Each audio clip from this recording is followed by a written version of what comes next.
सभी गुरु प्रेमियों को सतनाम। बोलिए सतगुरु रविदास महाराज की जय, सतगुरु समनदास महाराज की जय, गुरु गद्दी शुक्रताल की जय, संत समाज की जय। गुरु प्रेमियों, आज मैं शुक्रताल अपने गुरु महाराज जी की गुरु गद्दी स्थल पर आया था और काफ़ी दिनों के बाद आना हुआ था। आप लोग देख रहे होंगे कि मैं कोई वीडियो भी अपलोड नहीं कर पा रहा था क्योंकि मैं थोड़ा काम में व्यस्त था, तो उस वजह से थोड़ा समय नहीं लग पा रहा था। तो आज मैं शुक्रताल पर हूँ और ये पावन धरती है जहाँ संतों के चरण पड़े हैं। गुरु महाराज जी ने, गुरु गोवर्धन दास जी जो यहाँ शुक्रताल गुरु गद्दी पर सेवारत महंत जी हैं, यहाँ के प्रबंधक हैं। ये पत्थर मंगवाया गया है, अंदर कुछ सौंदर्यकरण का कार्य चल रहा है और शुक्रताल का भी बड़ा ज़बरदस्त सौंदर्यकरण चल रहा है।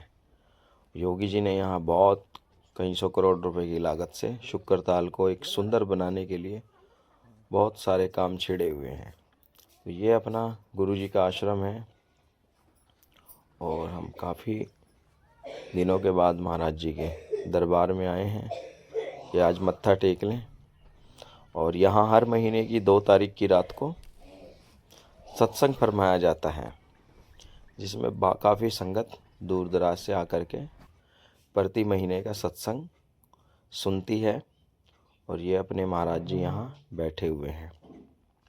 जैसे कोई भी श्रद्धालु जन शुक्रताल में आता है गुरु गद्दी पर महाराज जी की, तो सर्वप्रथम महाराज जी भी कहते हैं गोवर्धन दास जी कि पहले गद्दी पर जाओ।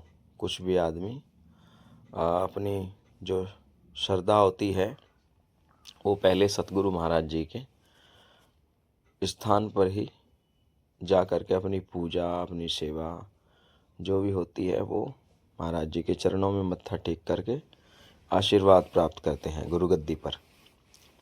तो निर्माण कार्य जारी है और अभी थोड़ा कार्य चलने वाला है। जानकारी के अनुसार पता चला है कि महाराज जी की जो गद्दी का स्ट्रक्चर तो थोड़ा खड़ा हो गया है, पूरा ही खड़ा हो गया है, लेकिन अभी इसका फिनिशिंग बाकी है।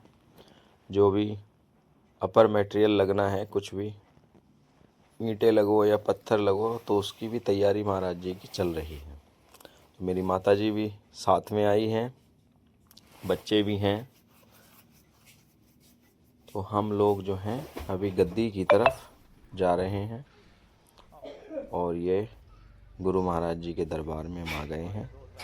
ये हमारे गुरु की शान है, हमारी शान है और इससे करोड़ों लोगों की आस्था जुड़ी हुई है।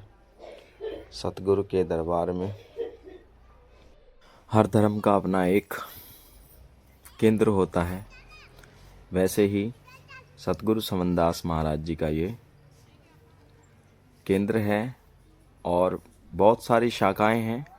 महाराज जी, सतगुरु स्वामी समनदास महाराज जी ने संपूर्ण जीवन सत्संग के माध्यम से समाज में जागृति फैलाई और आज सतगुरु समनदास महाराज जी की बदौलत ही पश्चिम के और कई स्टेटों के लोग जो हैं उनकी शरणागत आकर के जिन्हें गुरु जी ने धार्मिक क्रियाएं, धार्मिक जो संस्कार होते हैं वो बताया कि कैसे संतों की सेवा की जाती है, कैसे सतगुरु को पूजा दी जाती है, कैसे भजन बंदगी की जाती है।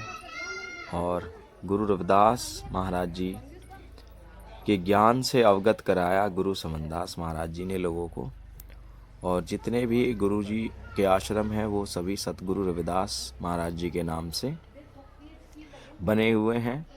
और गुरु समनदास जी की बहुत सारी यात्राएं रही हैं देश भर में।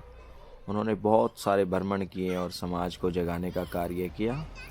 तो ऐसे सतगुरु अगर किसी जीव को मिलते हैं तो ये सौभाग्य समझिए। और ये आप समझिए कि 200-400-300 सालों के बाद किसी को सतगुरु को देह में दर्शन होते हैं।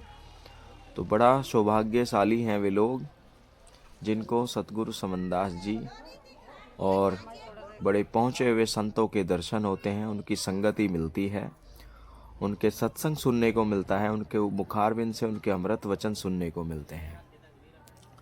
तो ये वो पावन तीर्थ है ये पावन वो दरबार है जहाँ आने के बाद हर जीव का संकट कटता है और उसके दुख दरिद्र दूर होते हैं। और गुरु ने सबको सेवा बताई है, सबको सिखाया है कि सेवा करनी चाहिए, भजन करना चाहिए, सतगुरु का बंदगी करनी चाहिए और परमार्थ पुरुषार्थ करना चाहिए और अपनी थोड़ी सेवा निकाल के भी सतगुरु महाराज के कार्य में लगानी चाहिए।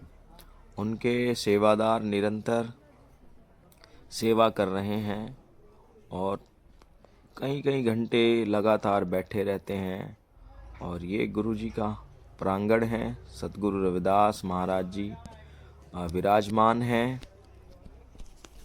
सतगुरु ज्ञान भिक्षुक जी महाराज जी भी विराजमान हैं। और ये जो मिशन है गुरु जी ने समनदास महाराज जी ने अखिल भारतीय संत शिरोमणि सतगुरु रविदास मिशन के नाम से रजिस्टर्ड कराया है, जिस मिशन के अंतर्गत काफ़ी संत जो हैं आज इस देश में इस मिशन के संत काम कर रहे हैं। 300 से 400 आश्रम चला रहे हैं, जिनमें भारी संख्या में संगत आती है और सभी पर मासिक सत्संग होते हैं, सभी पर वार्षिक सत्संग होते हैं।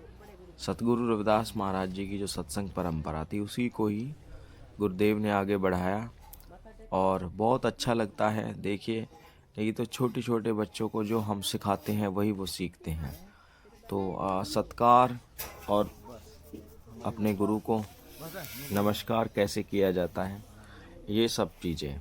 नहीं तो अभी भी हमारा कहने के लिए इतना बड़ा समाज है, अभी भी हमारे लोगों को अपनी पद्धतियों का, अपनी रीति रिवाज का, अपनी परंपराओं का, अपने महापुरुषों का ज्ञान का अभी ज़्यादा जानकारी नहीं है। अभी तो बहुत सारे लोग हमारे बेचारे इधर उधर उलझे हुए हैं, जो दूसरों के जो अभी के जो कल्पनाओं के आधार पर किताबें लिखी गई उनमें उलझे हुए हैं। नहीं तो जो गुरु का ज्ञान है, सतगुरु का ज्ञान है, उसको कोई कोई विरला पकड़ पाता है। और बड़े सौभाग्य होता है उनका जो लोग सतगुरु के ज्ञान को प्राप्त करते हैं। आम मनुष्य को हर अपने जीवन में जरूर सतगुरु की या सच्चे साधुओं की, संतों की से गुरु दीक्षा लेनी चाहिए और अपने जीवन को सफल बनाना चाहिए। क्योंकि अगर हम खाली पैदा हो गए और जीवन यापन कर गया, मर गए, तो भी जीवन का कोई मूल्य नहीं, कोई महत्व नहीं। संसार से कोई महत्व नहीं होता कि आपने क्या किया क्या नहीं किया। क्योंकि संत कहते हैं कि सतगुरु के दरबार में ये देखा जाता है कि तुमने क्या पुरुषार्थ किया, क्या परमार्थ किया, क्या भजन बंदगी की। गुरु रविदास जी के अनेकों तमाम वाणियाँ जो हैं वो प्रभु मिलन के गीत और प्रभु वैराग, प्रभु प्रेम के संदेश देती हैं। तमाम उनके कहते हैं कि तुमरे भजन कटे ही जम्पासा, भक्ति हेत गावे रविदासा। गुरु जी कह रहे हैं कि तेरा भजन करने से, कि परमात्मा का, सतगुरु का भजन करने से जम का फंद कट जाता है। तुमरे ही भजन कटे जम्पासा, भक्ति हेत गावे रविदासा। कि मैं भक्ति हेत गा रहा हूँ, आप लोगों को बता रहा हूँ कि परमात्मा का, सतगुरु का भजन करने से करोड़ों पाप दूर हो जाते हैं, यम का फंद कट जाता है।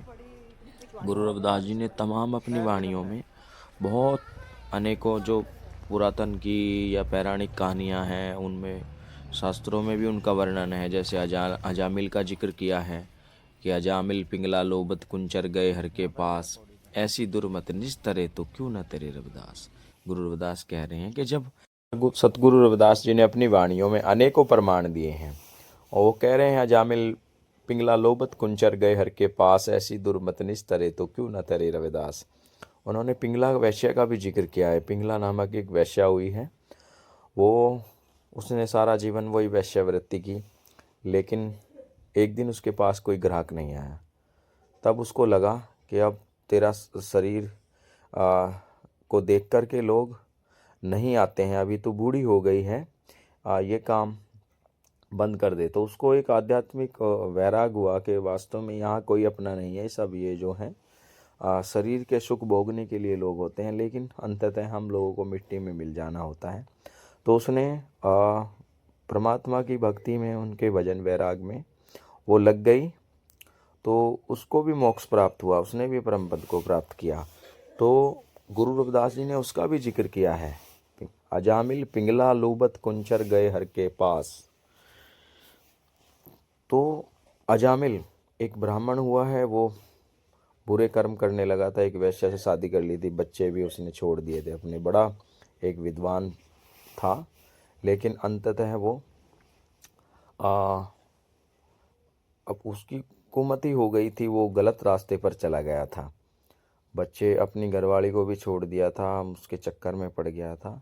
तो गुरु जी कहते हैं जो बर्बाद लोग होते हैं, अगर वो भी सतगुरु महाराज जी के भजन में लग जाएं, तो उसका भी जिक्र, अजामिल का भी गुरु जी ने अपनी वाणी में जिक्र किया है कि वो भी परमात्मा के पास गया है। और कुंचर हाथी की भी कहानी आती है, बहुत सारी पौराणिक कथाओं का वर्णन गुरु रविदास ने किया है। ये गुरु जी का मंदिर है, इसी शुक्रताल में बना हुआ। ये पुराना, जब पहले यहाँ आश्रम का स्थापना हुआ था, गुरु जी का एक हर आश्रम में एक मंदिर जरूर होता है। आश्रम एक आश्रय होता है, आश्रालय, जहाँ लोग आते हैं, भजन भंडारे जीमते हैं, सब करते हैं, लेकिन उसमें मंदिर जरूर मिलेगा आपको आश्रम में कहीं ना कहीं स्थान। ये हमारे गुरु जी की बोलेरो है और ये इंजन का जुगाड़ है, जिसमें गुरु जी वृद्धावस्था के समय में उनके साथ सेवादार रहते थे, और ये लोगों की तारीखों पर और घरों में और प्रोग्राम में, सत्संगों में, अपने आश्रमों पर प्रचार के लिए जाया करते थे। एक ऐसे गुरु हुए हैं जो संपूर्ण जीवन कभी अविराम यात्रा गुरु जी की रही है, उन्होंने कभी विश्राम नहीं किया, इसलिए आज उनके लोग दीवाने हैं। और छोटे छोटे बच्चे भी बड़ी श्रद्धा और आस्था रखते हैं, बड़े बुजुर्ग तक महाराज के दरबार में सेवा करते हैं। और यहाँ लोग, मैंने ऐसे श्रद्धा आस्था देखी है लोगों की कि लोग जो हैं दिन नहीं गिनते। यहाँ बहुत लोग ऐसे हैं जो अपने घर बार में अच्छा कामकाज है, लेकिन यहाँ 30-30, 40-40, 20-20, पता नहीं कितने कितने दिन यहाँ सेवा करते हैं। और ये इतना बड़ा आश्रम है, अगर आप अपने पूरे कुनबे को भी लेकर के आओगे और यहाँ सेवा करोगे तो यहाँ सेवा कभी समाप्त नहीं होगी और चलती रहेगी। तो अपनी मन इच्छा अनुसार जो है लोग खूब यहाँ रज के सेवा करते हैं। और महाराज श्री गोवर्धन दास जी का ऐसा आकर्षण है, कोई भी नया व्यक्ति आता है या श्रद्धालु जाता है तो उनकी विशेष दृष्टि होती है, और लोगों को पता नहीं कुछ ऐसा आकर्षण है कि एक बार जो महाराज जी से मिलता है वो दोबारा भी अपेक्षा रखता है कि मुझे महाराज जी से फिर भविष्य में गुरु गद्दी जाना है, मिलना है। तो ऐसे दया के सागर हैं, महाराज को बोलते हैं कि दया कर दियो महाराज जी, बोलते हैं सतगुरु दया कर रखी है, सतगुरु दया कर रखे। तो सतगुरु को ही आगे करते हैं। देख लो, बड़ी बात है, कभी ये नहीं कहते कि हाँ मैं दया कर देता हूँ, यही है कि मैं शब्द का कोई वर्णन नहीं, कोई जिक्र नहीं, कहते हैं कि सब सतगुरु करेगा। ओके, हम इसीलिए लग रहे हैं कि सतगुरु महाराज आप जीवों पर, सभी पर दया करें, कि हम तो केवल सेवा कर रहे हैं, आप लोगों से भी करा रहे हैं, सभी से सेवा बताते हैं, सबको सेवा करवाते हैं कि सतगुरु का भजन करो, सेवा करो, ताकि आपका कर्म बने। बहुत अच्छे और दयालु संत हैं जिनकी संगत करने का सौभाग्य बड़े किस्मत वालों को मिलता है। ऐसे महाराज हैं श्री गोवर्धन दास जी, जिन्होंने सतगुरु स्वामी समनदास महाराज जी ने 4 आश्रम 5 आश्रमों की सेवाएं प्रदान की, और बहुत अपना युवावस्था से लेकर अभी वृद्धावस्था तक गुरु जी के साथ रहे, उनकी देह के साथ जहाँ भी प्रोग्राम होते थे। आज भी उनके हुक्म और उनके वचन से बाहर नहीं जाते, उनके वचन में ही सब कार्य करते हैं। उनको ये सेवा बख्शी है, इनके माध्यम से इस शुक्रताल गुरु रविदास आश्रम में 4 चांद लगे हैं। नया गांव मंदेड़ा जिला डिस्ट्रिक्ट मुजफ्फरनगर स्थित है, शामली अड्डे के पास, वहाँ भी महाराज जी ने उसका बढ़िया सौंदर्यीकरण किया। एक हरिद्वार में लक्सर रोड पर गुरु जी का बहुत अच्छा आश्रम है, उसको भी महाराज जी ने बड़ा सौंदर्यीकरण किया है, बहुत अच्छा। तो अपनी जिम्मेदारी के साथ में अपने गुरु के वचन को निभाते हैं, और इनके साथ में हजारों की संख्या में ऐसे सेवादार हैं जिनको अगर ये कह दिया कि यहाँ रात को गड़ना है तो वहीं खड़ जाएंगे, कोई भी हटने वाला नहीं है। तो इनके भक्ति और इनकी संगत करने का एक फ़ायदा होता है कि आदमी को भटकना नहीं पड़ता। नहीं तो बहुत सारे लोग तो हमने देखे सत्संग भी ले लें, लेकिन वे इधर उधर टापते फिरें, उनका मन ही स्थिर नहीं रहता। तो सबसे पहले अपने मन को स्थिर करना पड़ता है, अपने मन को शांत करना पड़ता है, तभी हम गुरु के सच्चे सेवादार कहलाते हैं। आश्रम की गेट में जो एंट्री का पूरा ये चौक था, इसका महाराज जी मिट्टी निकलवा रहे हैं और यहाँ कुछ फर्श की इंटरलॉकिंग की तैयारी चल रही है। क्योंकि यहाँ ये जो आसपास के गुरु घर के आसपास ये रेतीले टिल्ले हैं, ये आश्रम भी खुद टिल्ले पर ही है। मतलब खेती ज़मीनें हैं अपनी, लेकिन इधर रेत ही रेत है। तो इसको हटा करके अभी इंटरलॉकिंग की महाराज जी जिक्र कर रहे थे, उसकी तैयारी थोड़ी चल रही है, ताकि ये सब जगह रेत रेत होता है थोड़ा, इसीलिए पार्किंग भी अभी अंदर एंट्री बंद की हुई है वाहनों की, बाहर ही खड़े किए जा रहे हैं सभी वाहनों को। और बहुत अच्छा आश्रम है, आप कभी जाओगे तो हर वक्त भोजन पानी की व्यवस्था है, सब रह सकते हैं, ठहर सकते हैं और गुरु घर में सेवा कर सकते हैं। गुरु घर सबके लिए खुला हुआ है और एक अच्छा किचन है, और यहाँ से बर्तन लो, भोजन खाओ, अपने बर्तनों को साफ करो और रख दो। इधर ये साथ में इधर शौचालय बने हुए हैं, क्योंकि रोज़ हज़ारों की संख्या में लोग यहाँ आते हैं गुरु महाराज जी के गुरु घर में, और तमाम तरह की सुविधाएं यहाँ की हुई है महाराज जी के द्वारा। और अभी भी निरंतर कार्य यहाँ चल रहा है सुचारू रूप से, एक इसे और बेहतर बनाने के लिए। ये सब जीव की, इंसानों के लिए ही ये सब काम किए जाते हैं। आश्रम, सब कुछ, मंदिर, देवालय, जो भी कुछ बनाते हैं सब इंसानों के लिए ही होता है। तो इंसान ही सेवा करता है, इंसान के लिए ही सब बनाया जाता है। देखिए किस तरह से यहाँ महिलाएं, बच्चे सब सेवा कर रहे हैं। कोई मिट्टी ढो रहा है, जिसका समय लगता है भाई, वो लोग बड़े भाग्यशाली हैं जिनको सेवा मिलती है, जो सेवा करते हैं। अभी यहाँ हम लोग जो हैं अंदर प्रसाद ग्रहण करेंगे, ये महाराज जी का यहाँ भंडारा प्रसाद वितरण होता है, जहाँ लोग गुरु जी का प्रसाद ग्रहण करते हैं। कहि रविदास भज गुरु नाम, प्रभु सो ध्यान, सफल सब काम। गुरु रविदास कहते हैं कि अपने गुरु का नाम भजते रहो, सब काम सफल हो जाते हैं। ऐसा ही सतगुरु समनदास भी कहते हैं कि भजन करो भाई, सब पापों से छुटकारा मिल जाएगा, तुम अच्छे। और बहुत साथ साथ में कहते थे कि अपने बच्चों को पढ़ाओ लिखाओ, शिक्षित करो, विद्वान करो, सत्संग में कहते थे कि वही आपका भविष्य होते हैं। तो यहाँ इस प्रसाद में भी बहुत पॉजिटिव ऊर्जाएं होती हैं। जब भी किसी गुरु घर जाएं तो वहाँ का ज़्यादा नहीं, थोड़ा प्रसाद ज़रूर लेकर के आएँ, ये बहुत महत्वपूर्ण है। गुरु समनदास जी के प्रवचनों में हमने खुद सुना है कि खुद अनाउंसमेंट करके कहते थे कि प्रसाद लेकर जाइयो, भंडारा लेकर जाइयो। तो भंडारा यानी कि प्रसाद ग्रहण जरूर करके जाना चाहिए जब भी किसी गुरु घर में जाएं आप। ये गुरु का प्रसाद है। जन रविदास राम रंग राता, गुरु प्रसाद नरक नहीं जाता। जो गुरु के रंग में रंग जाता है और गुरु का प्रसाद चखता है, वो कभी नरक में नहीं जाता। गुरु जी की वाणी है, गुरु रविदास की वाणी है, जन रविदास राम रंग राता, यूँ गुरु प्रसाद नरक नहीं जाता। जो गुरु का प्रसाद है उसको लेने से आदमी कभी नरक का भागी नहीं बनता। और ये देखिए यहाँ सब मिट्टी निकलवाई जा रही है थोड़ी थोड़ी यहाँ की, इसको स्ट्रेट करने के लिए। और फिर यहाँ इसको बहुत अच्छा, सभी की तमन्ना है कि एक सुंदर सा, पहले लोग दूसरों के गुरु घर जाते थे, भेदभाव का शिकार होते थे। आज अपने इतने अच्छे अच्छे गुरु महाराज जी के गुरु घर हैं, लोगों में आस्था जगी, भक्ति हुई। तो बहुत सारे लोग रोते रहते हैं, हमें मंदिर नहीं जाने दिया, हमें ये नहीं किया, वो नहीं किया। भाई उन लोगों को अपना दिमाग लगाना चाहिए। इतने सारे देश में हमारे गुरु घर हैं, वहाँ जाओ, सेवा करो, आपके लिए खुला हुआ है। वहाँ कोई नहीं पूछता कि तुम किस जात के हो, क्या हो। हमारे जितने गुरु घर हैं वहाँ खूब सेवा करो और जुड़ जाओ गुरु महाराज से, आपका जीवन में बदलाव होगा। तो अभी जो लोग इस तरह की समस्याओं को रोते हैं वो नालायक हैं, वो गलत हैं। क्योंकि उनको सोचना चाहिए कि उन्हें कहाँ जाना है, कहाँ नहीं जाना। उन मंदिरों को में कभी नहीं जाना चाहिए जहाँ उनके साथ भेदभाव होता है, जातीय भेद के शिकार होते हैं। ये देखिए सब प्लेटें रखी हुई हैं, किचन है, कोई भी आ सकता है, खा सकता है, जा सकता है। आज तक किसी व्यक्ति से ये नहीं पूछा गया कि तुम किस समाज के हो इस आश्रम में। बड़ी बात है। तो यही तो होता है, संतों का प्रेम सबके लिए होता है। जैसे सूरज की रोशनी सबके लिए होती है, हवाएं जो है सबके लिए, वैसे ही संतों का ज्ञान भी सभी के लिए होता है। सतगुरु का भजन भी सबके लिए होता है।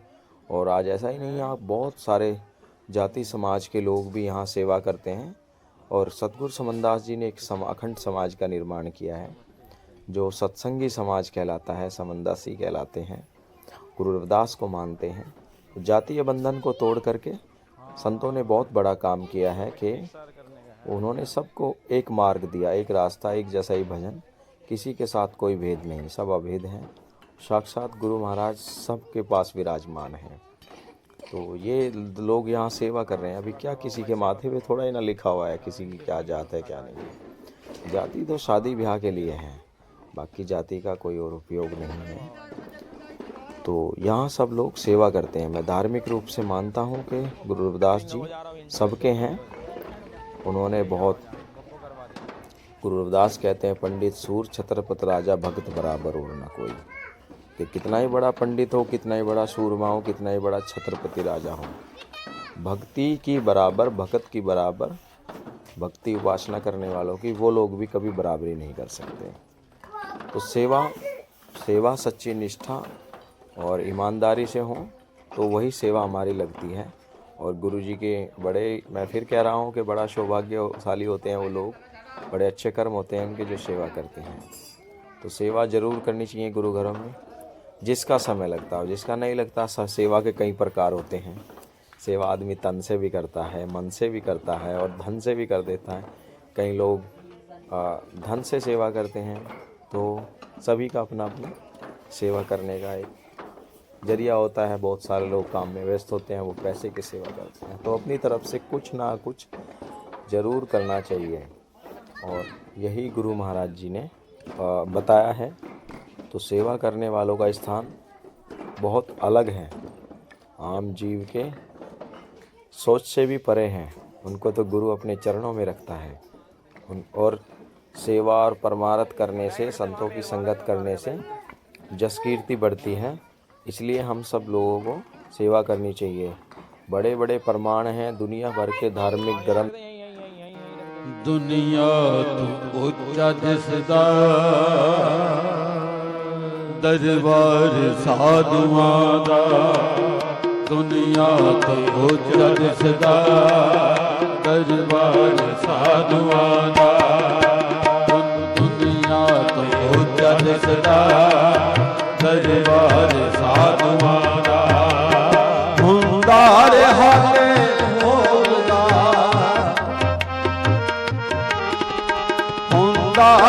हरे होगा सत्कार साधुआं दा। दुनिया ते उच्चा दिसदा, दरबार साधुआं दा। दुनिया ते उच्चा दिसदा, दरबार साधुआं दा। हुंदा हरे होगा, हुंदा हरे होगा सत्कार साधुआं दा। दुनिया ते उच्चा दिसदा, दरबार साधुआं दा। दुनिया ते उच्चा दिसदा, दरबार साधुआं दा।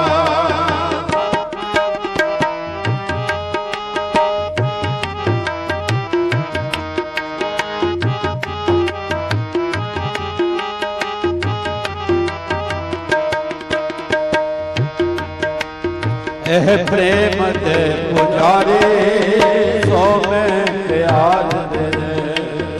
एह प्रेम दे पुजारी सो में प्यार दे।